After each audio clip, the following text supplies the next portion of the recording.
Assalamualaikum warahmatullahi wabarakatuh. Saya Tiara Pitaloka dari kelas A dengan NPM 211000037 akan mempresentasikan tentang rangkuman PHI.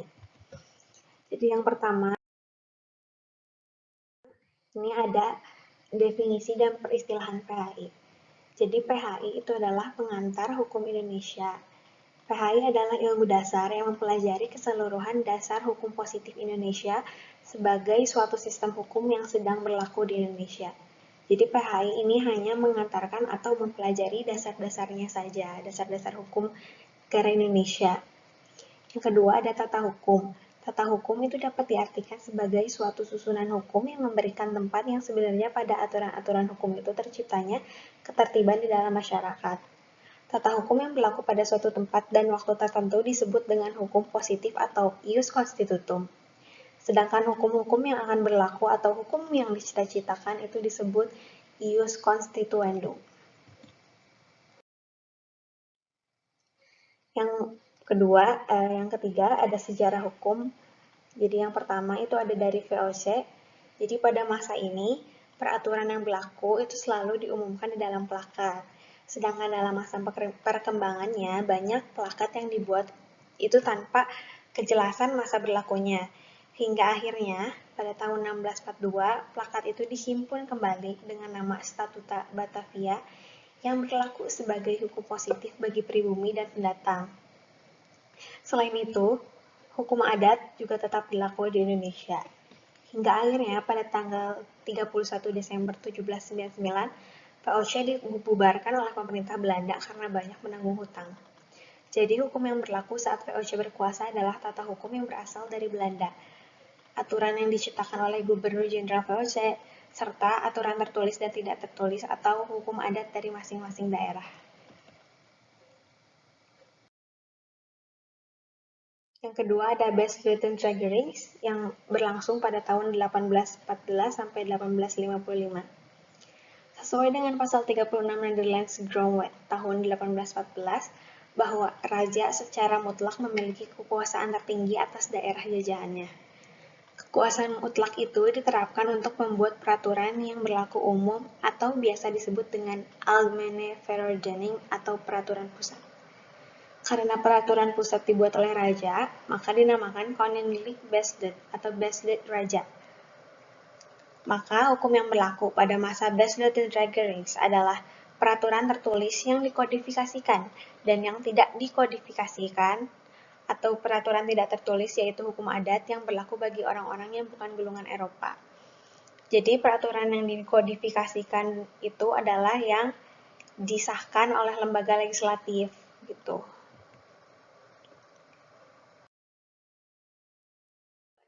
Reglement. Jadi pada tahun 1848 itu terjadi perubahan Grondwet atau Undang-Undang Dasar di Belanda sebagai akibat dari pertentangan Staten-Generaal Parlemen.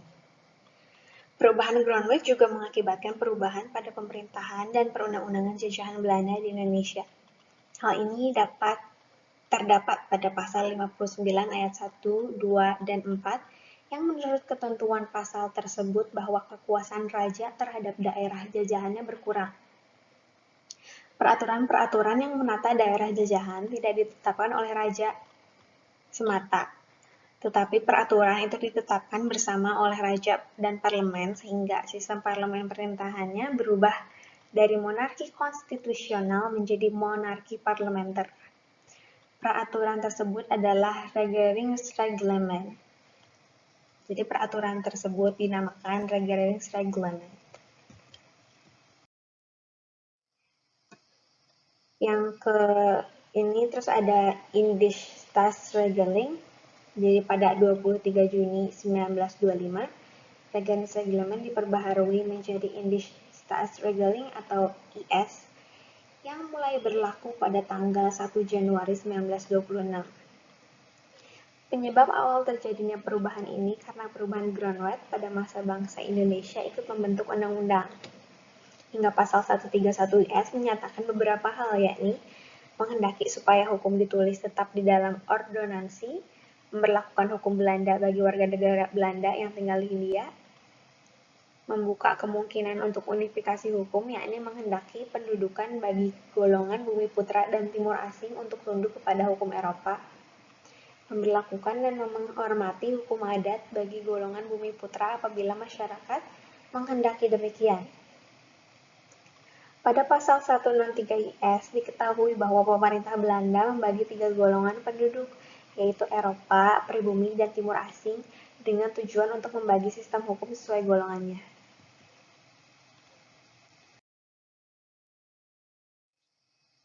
Selanjutnya ada Osamu Seirei. Osamu Seirei nomor 1 tahun 1942 pada pasal 3 menyebutkan bahwa semua badan pemerintahan dan kekuasaan dari pemerintah terdahulu tetap diakui sah sementara waktu, asal tidak bertentangan dengan peraturan pemerintah militer.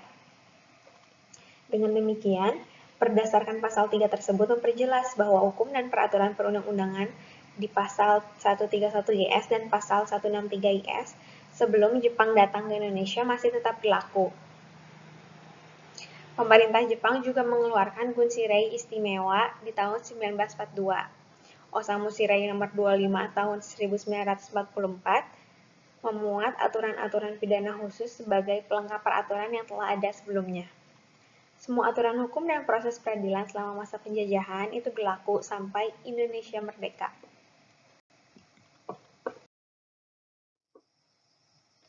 Selanjutnya ada Orde Lama. Ini masanya terjadi sebelum kemerdekaan.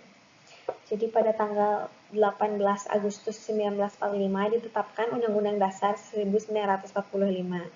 Dengan bentuk tata hukum dan politik hukum yang akan berlaku pada masa itu, dapat dilihat di pasal 1 dan 2 Aturan Peralihan Undang-Undang Dasar 1945, yaitu pasal 1 yang berbunyi, segala peraturan perundang-undangan yang ada masih tetap berlaku selama belum diadakan yang baru menurut Undang-Undang Dasar.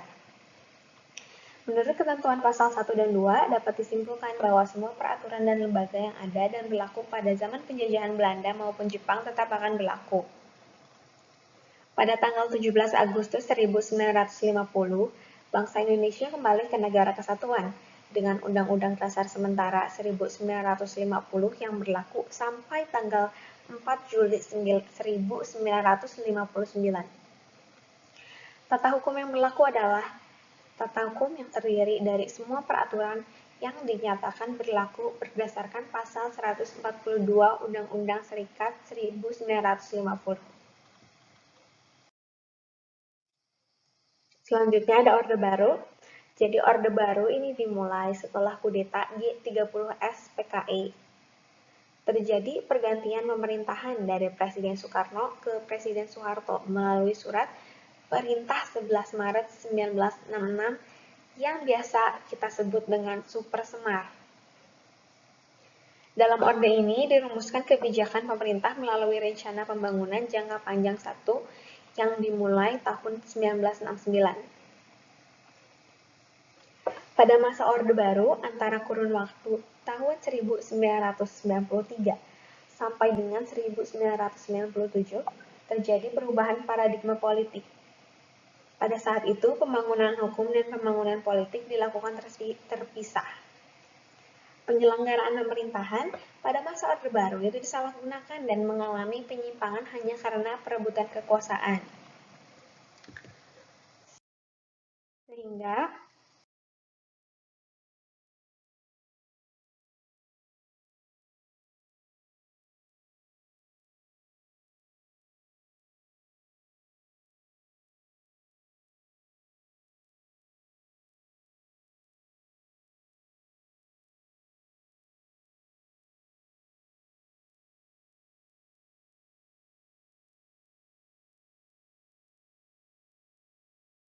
selanjutnya ada sistem hukum Islam. Sistem hukum Islam adalah hukum yang bersumber dan menjadi bagian dari agama Islam. Konsepsi hukum Islam, dasar dan kerangka hukumnya itu ditetapkan oleh Allah. Hukum tersebut tidak hanya mengatur hubungan manusia dengan manusia dan benda alam masyarakat, tapi juga hubungan manusia dengan Tuhan, hubungan manusia dengan manusia dan dirinya sendiri, hubungan manusia dengan manusia lain dalam masyarakat, dan hubungan manusia dengan benda alam sekitarnya. Selanjutnya ada penggolongan hukum. Jadi, hukum itu digolongkan dengan cara beberapa bagian. Yang pertama itu digolongkan berdasarkan waktu. Berdasarkan waktu berlakunya, hukum itu dibagi menjadi dua bagian, yaitu ius constitutum merupakan hukum positif yang berlaku saat ini bagi suatu masyarakat dalam suatu daerah tertentu. Yang kedua, itu ius constituendum adalah hukum yang berlaku untuk masa yang akan datang atau hukum yang dicita-citakan. Terus selanjutnya ada hukum yang berdasarkan tempat berlakunya. Berdasarkan tempatnya, macam-macam hukum itu dibagi menjadi tiga, yaitu hukum nasional, internasional, dan hukum asing. Hukum nasional ialah hukum yang hanya berlaku di dalam suatu negara dan tidak berlaku di negara lain. Sedangkan hukum internasional adalah hukum yang mengatur hubungan antara negara-negara di berbagai penjuru dunia. Sedangkan hukum asing adalah hukum yang hanya berlaku di negara asing. Selanjutnya, hukum bisa digolongkan berdasarkan bentuknya. Jadi berdasarkan bentuknya, hukum itu dibagi menjadi dua bagian. Yang pertama adalah hukum tertulis, dan yang kedua adalah hukum tidak tertulis. Jadi hukum tertulis adalah hukum yang dikodifikasikan atau hukum yang dibuat dan disahkan secara resmi oleh lembaga legislatif. Sedangkan hukum tidak tertulis itu tidak disahkan secara legislatif ya. Maksudnya tidak disahkan oleh lembaga legislatif. Jadi hanya dibuat saja. Selanjutnya, hukum juga dapat digolongkan berdasarkan sumbernya. Jadi yang pertama adalah hukum undang-undang. Ialah hukum yang tercantum di dalam peraturan perundang-undangan. Yang kedua adalah hukum adat, ialah hukum yang bersumber dari adat dan kebiasaan. Yang ketiga adalah hukum traktat, ialah hukum yang dibentuk karena adanya suatu perjanjian negara-negara yang terlibat di dalamnya.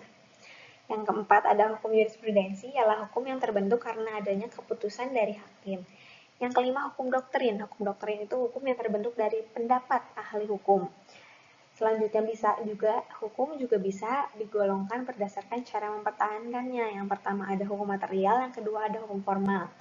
Hukum material itu merupakan hukum yang memuat seluruh peraturan yang mengatur tentang kepentingan serta hubungan yang bersifat perintah dan larangan. Yang kedua itu hukum formal, merupakan hukum yang bersifat peraturan tentang bagaimana melaksanakan hukum material tersebut dengan baik. Dapat digolongkan berdasarkan wujudnya. Yang pertama itu hukum objektif, merupakan hukum dalam suatu negara yang berlaku secara umum. Yang kedua ada hukum subjektif, merupakan hukum yang muncul dari hukum objektif dan berlaku pada individu tertentu. Jadi hukum ini juga bisa disebut dengan hak. Selanjutnya bisa digolongkan berdasarkan isinya. Yang pertama ada hukum privat, yang kedua ada hukum publik. Hukum privat ialah hukum yang mengatur hubungan antara orang yang satu dengan orang yang lainnya dengan menitik beratkan pada kepentingan perseorangan. Hukum ini disebut juga hukum sipil, contohnya hukum dagang dan perdata. Sedangkan hukum publik adalah hukum yang mengatur hubungan antara negara dengan alat kelengkapan negara dan mengatur hubungan antar negara dengan warga negaranya. Hukum tersebut juga dibedakan menjadi tiga, yaitu hukum pidana, tata negara, dan administrasi negara. Selanjutnya, apa itu ius constitutum dan apa itu ius constituendum serta sumber hukumnya itu apa? Jadi ius constitutum itu seperti yang udah dijelasin tadi. Jadi ius constitutum adalah hukum positif yang berlaku di suatu negara pada saat ini. Jadi hukum yang sedang berlaku. Itu contohnya di Indonesia itu Undang-Undang 1945. Sedangkan ius constituendum adalah hukum yang berlaku untuk masa yang akan datang atau hukum yang dicita-citakan, contohnya rancangan undang-undang. Selanjutnya ada sumber hukum. Jadi berdasarkan sumbernya, hukum itu dibagi menjadi 5 macam. Yang pertama itu hukum undang-undang, yang kedua hukum kebiasaan atau adat, yang ketiga ada traktat, yang keempat ada jurisprudensi, dan kelima doktrin. Apa sih hukum undang-undang? Jadi hukum undang-undang adalah hukum yang semuanya tercantum di dalam peraturan perundang-undangan. Sedangkan hukum adat ialah hukum yang bersumber dari adat dan kebiasaan. Yang ketiga ada hukum traktat, ialah hukum yang dibentuk karena adanya suatu perjanjian negara dan negara lain yang terlibat di dalamnya. Yang keempat ada hukum jurisprudensi, ialah hukum yang terbentuk karena adanya keputusan dari hakim. Yang kelima ada hukum doktrin, adalah hukum yang terbentuk dari pendapat beberapa ahli hukum. Selanjutnya ada hukum pidana. Jadi hukum pidana dalam arti objektif adalah sejumlah peraturan yang mengandung larangan-larangan atau keharusan-keharusan di mana terhadap pelanggarannya diancam dengan hukuman yang dapat dibagi menjadi dua bagian, yaitu hukum pidana material dan hukum pidana formal.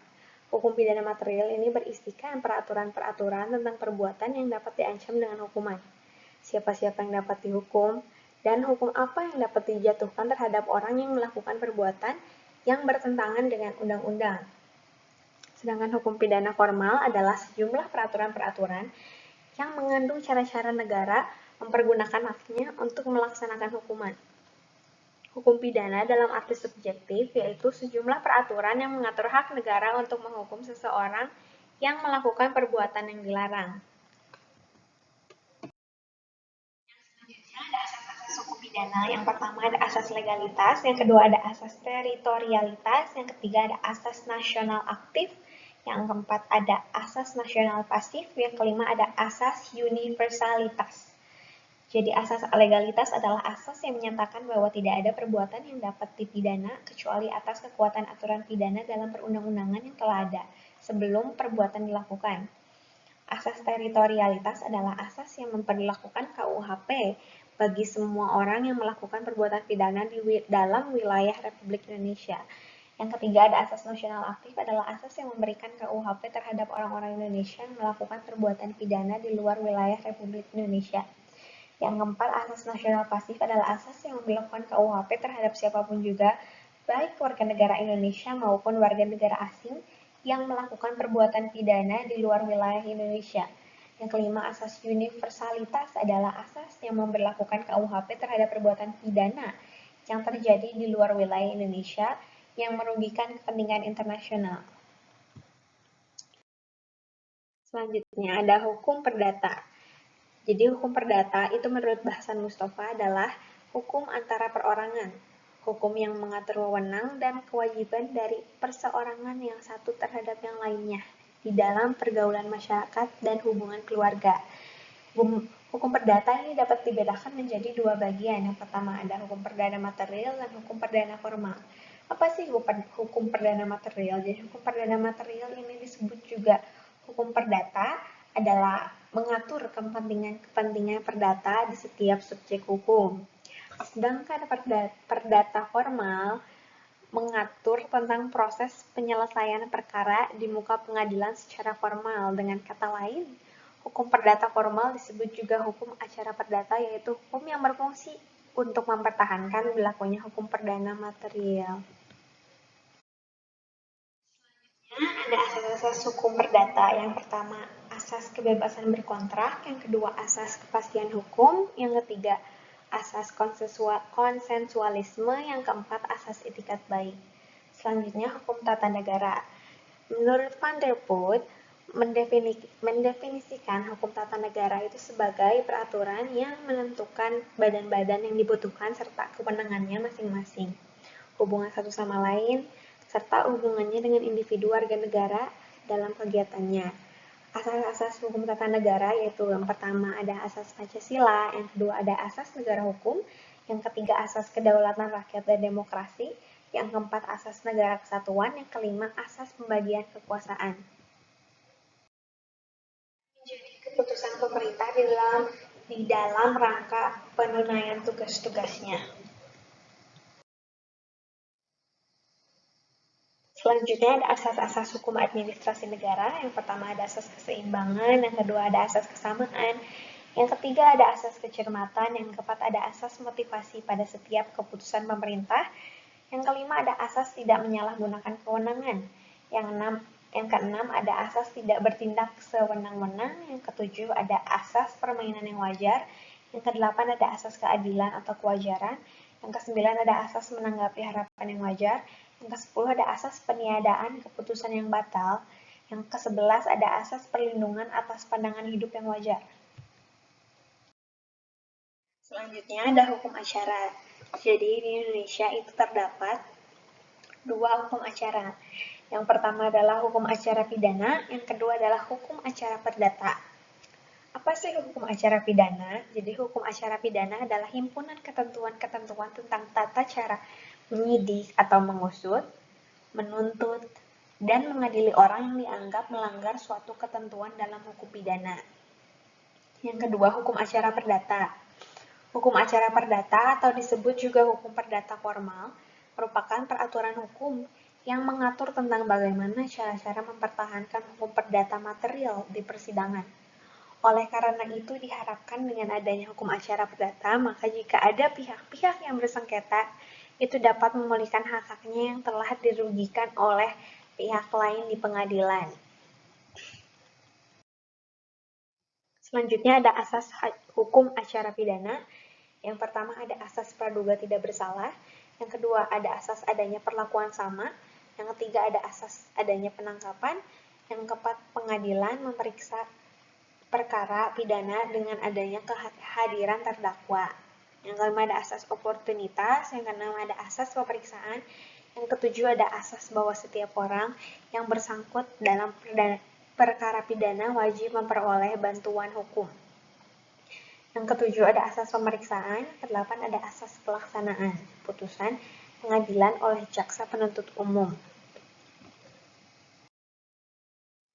Selanjutnya ada asas-asas hukum acara perdata. Yang pertama asas hakim bersifat menunggu, yang kedua asas hakim bersifat pasif, yang ketiga asas persidangan bersifat terbuka, yang keempat asas mendengar kedua belah pihak, yang kelima asas putusan harus disertai alasan-alasan, yang keenam asas beracara dikenakan biaya, yang ketujuh asas tidak ada keharusan mewakilkan, yang delapan asas prinsip persidangan harus majelis, yang kesembilan asas prinsip hakim aktif memberi bantuan, yang kesepuluh asas peradilan dilakukan demi keadilan berdasarkan ketuhanan yang Maha Esa.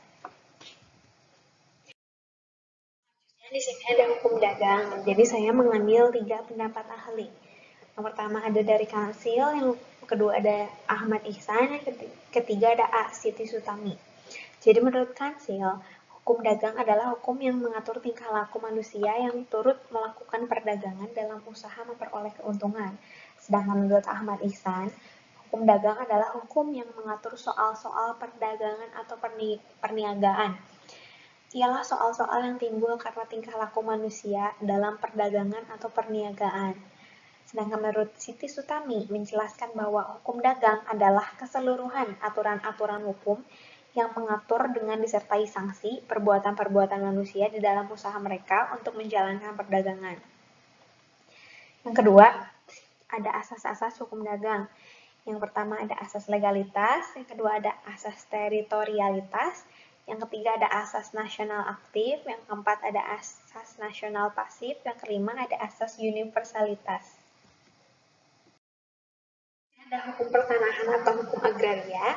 Menurut Subakti dan R. Citrosudibyo, bahwa hukum agraria atau agraris dan reh adalah keseluruhan dari ketentuan-ketentuan hukum, baik hukum perdata maupun hukum tata negara atau stasreh, maupun hukum tata usaha negara atau administrasi reh, yang mengatur hubungan-hubungan antara orang termasuk badan hukum dengan bumi, air, dan ruang angkasa dalam seluruh wilayah negara, dengan mengatur pula wewenang yang bersumber pada hubungan-hubungan tersebut.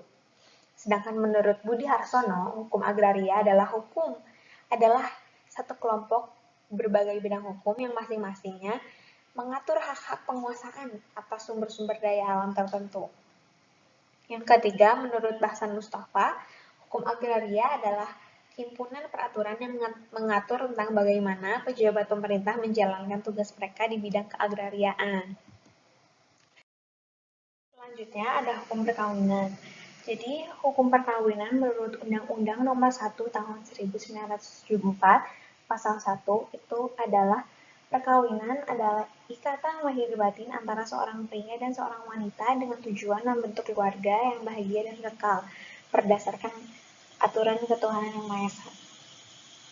Yang kedua ada asas-asas hukum perkawinan. Yang pertama ada asas sukarela. Jadi dalam perkawinan hal ini sangat penting, baik kesukarelaan di antara kedua mempelai maupun orang tua mempelai yang akan melaksanakan perkawinan termasuk yang bertugas sebagai wali. Yang kedua ada asas persetujuan. Asas ini saling berhubungan dengan asas sukarela karena ditandai dengan tidak adanya unsur keterpaksaan antara kedua belah pihak yang akan menikah. Misalnya, apabila ada sepasang manusia yang akan menikah, maka orang tua masing-masing mempelai itu mengetahui dan menanyakan persetujuan terlebih dahulu satu sama lain. Apabila dilakukan tanpa persetujuan salah satu pihak, maka pengadilan bisa membatalkan perkawinan. Cepat dan jangka panjang. Adapun penjelasan semacam ini tercantum dalam Quran Surat Ar-Rum ayat 21. Asas ini juga menjadi asas dasar tidak diperbolehkannya nikah mut'ah. Yang keenam, asas monogami terbuka. Undang-undang perkawinan mengatur hal ini, tapi hal ini tidak bersifat mutlak. Undang-Undang Perkawinan Pasal 3 ayat 1 mengatakan seorang suami hanya diizinkan memiliki seorang istri, begitu pun sebaliknya. Hal ini tidak dikatakan mutlak karena asas ini memiliki tujuan untuk mempersempit tujuan poligami, bukan melarang atau menghapuskan poligami. Karena dalam keadaan dan kondisi tertentu, seseorang dapat melakukan poligami yang dijelaskan dalam Quran Surat An-Nisa.